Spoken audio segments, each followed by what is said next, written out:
As the Secretary said, we're in the 10th, moving into the 11th day of Operation Epic Fury.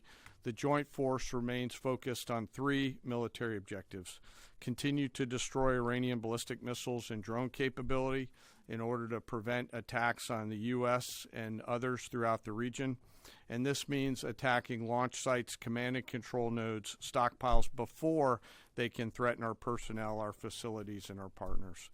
Second, we continue to strike the Iranian Navy and their capabilities in order to do things like sustain movement through the Straits of Hormuz.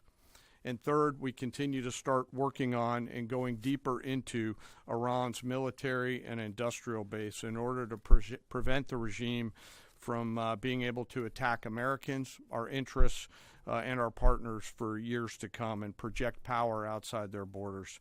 This means servicing production facilities, research and development sites, and infrastructure. Let me turn to the map. We're going to try digital today to prevent laser injury. Since our last update, CENTCOM continues to make progress across the southern flank. To date, they've struck more than 5,000 targets. U.S. Strategic Command bombers recently dropped dozens of 2,000-pound GPS penetrating weapons on deeply buried missile launchers across the southern flank. We also have struck several one-way drone factories to get at the heart of their autonomous capability. And of course, alongside our regional partners along the southern flank, continue to execute intercepts against one-way attack drones using fighters and attack helicopters. Our strikes mean we've made significant progress in reducing the number of missile and drone attacks out of Iran. Ballistic missile attacks continue to trend downward, 90% from where they've started, and one-way attack drones have decreased 83% since the beginning of the operation. A testament to our air defenders and our air defense systems, and as I said, our partners in the region continue to do great work as well. Second, we're making substantial progress towards destroying the Navy. In the first 10 days of the conflict, we're more than 50 Iranian naval ships into the campaign using a combination of artillery, fighters, bombers, and sea-launched missiles. As Admiral Cooper noted last Thursday, we struck and sank an Iranian drone carrier ship, and U.S. CENTCOM continues today to hunt and strike mine-laying vessels and mine storage facilities. This work will continue. Third, against our objectives, we've begun to target Iran's military and industrial complex, again, focusing on centers of gravity to get upstream of the shooters out in the field in order to deny them the ability to continue to generate those one-way attack drones. Let me spend a minute talking about the Joint Force. Across the area of responsibility, this is gritty and tireless work, and I cannot begin to explain how incredibly proud I am of the extraordinary courage, tenacity, and grit and professionalism within the Joint Force. Last time I had a chance to talk about the Army's incredible logisticians who are out there sustaining the fight. Today I want to highlight a few groups of sailors. First, I want to thank the men and women of the Ford Carrier Strike Group and their families, and let all of them know how grateful I am for their leadership and service.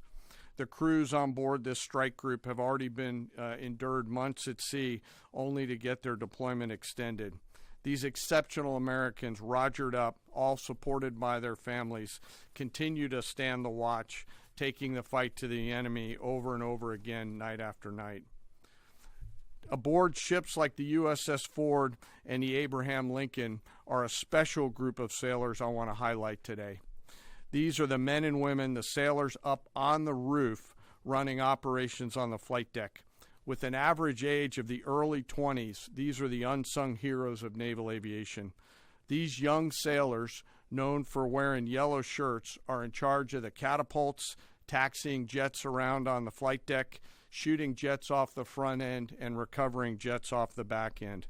They are literally involved with every single movement on the roof on an aircraft carrier. They are the last ones that a naval aviator sees before getting shot off the front end, and the first one that a naval aviator sees after safely trapping on the back end. And just for a minute, imagine you're standing on that aircraft carrier flight deck. There's 30 knots of wind in your face. The deck is slippery, covered in grease. It's noisy. There are propellers spinning. There's jet blast everywhere. The helicopters are running. Your head is on a swivel, and you're trying to direct a multi-million-dollar fighter into a 1-foot square box so that those naval aviators can be shot off into the black of night to go do America's work. Those jets are fully loaded with missiles and bombs, and they are a world-class team combined with the naval aviation and the aviators in those jets. This beautiful symphony of American spirit is the definition of perfectly organized chaos. And these crews do it every single time the carrier is at work. Oh, by the way, in the middle of the night and oftentimes in the pouring rain. These are dedicated young people who take the road less traveled to serve their great nation, doing the deeds that we need them to do. America's enlisted force is the pride of every nation's military, certainly ours, and the envy of every other one as well. Each and every one of them out there across the joint force are extraordinary, and in particular today I want to highlight the yellow shirts. Ladies and gentlemen, our work continues. It'll continue to be difficult. I ask every American to keep our deployed force and their families in our thoughts. Combat deployments can be tough on the force and the families, and it's important that we continue to remember that. I remain deeply humbled by the 2.8 million members of the Joint Force, and I'll end where I started, and that's remembering our fallen and their families whose sacrifice will be felt forever. And with that, I'll take some questions with the Secretary.